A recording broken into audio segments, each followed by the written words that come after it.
It's Christmas Day 2022. Merry Christmas, everyone. This is Russell Cantrell, and today I am with number one son, Parker. Say hello, Parker. Today we're going to do a standing rib roast for Christmas, and I want to go over my recipe with you and tell you what all we're going to do to it.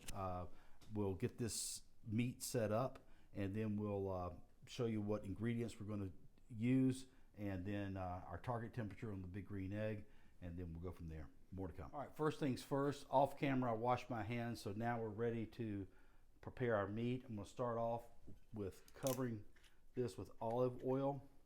Just to let you know, this standing rib roast is 5 bones, and it's about 9 pounds, 9.5 pounds. So it's going to take a while to cook. The butcher kept the strings on, or tied it up, and I kept the strings on. But we're just going to cover this with olive oil to start as our binder, and then we're going to come back with some salt and pepper. Got our olive oil on. We want to go pretty aggressive with our pepper. Make sure we do all sides, including the ends. Same for our salt as well.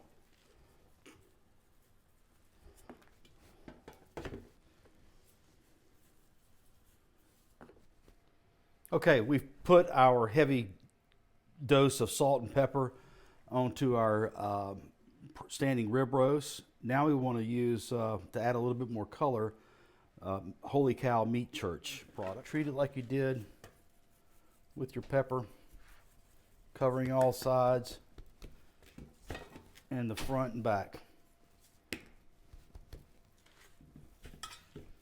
Okay, now that we've got this part done, we're finished with our salt, pepper, and the meat church.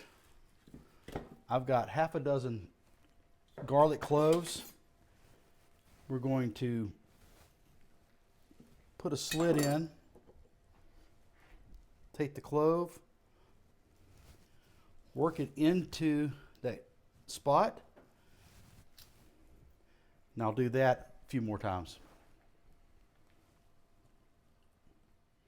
Okay, I've got my product ready to put on the big green egg. We're going to let this sit for a while to bring it up to room temperature. But as you can see, I've put the garlic cloves in various spots, put the rosemary on. We're going to set up the big green egg for an indirect at 275, and we'll get the egg fired up and put this thing on.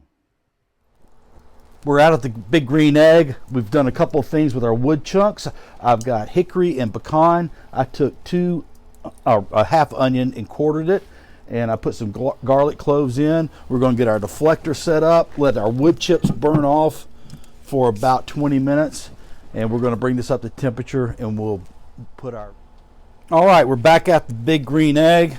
We're ready to put our beautiful piece of meat on. I'm going to go ahead and pull this grate out of the way and show you my setup real quick.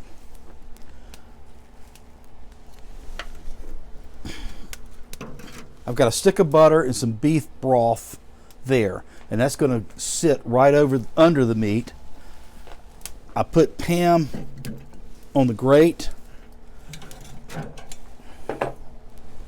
I'm going to pick this piece of meat up, put it right here.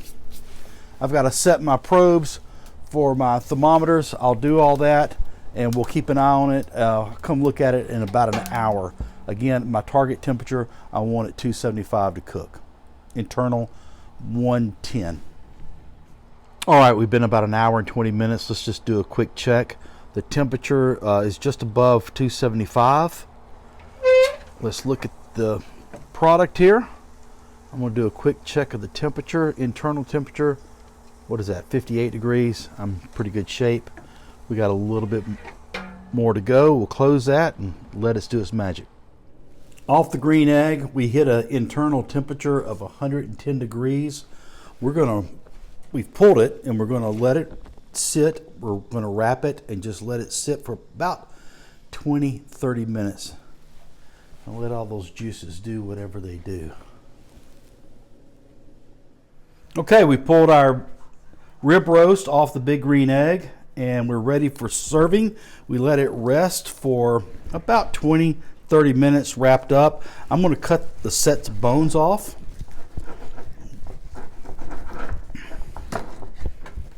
We'll put this over to the side.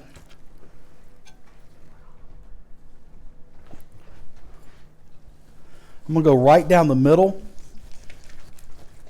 Let's look at this thing. Oh my goodness. There's our finished product. Folks, that's Christmas prime rib on the big green egg. Hope you enjoy. Thank you for watching. Merry Christmas.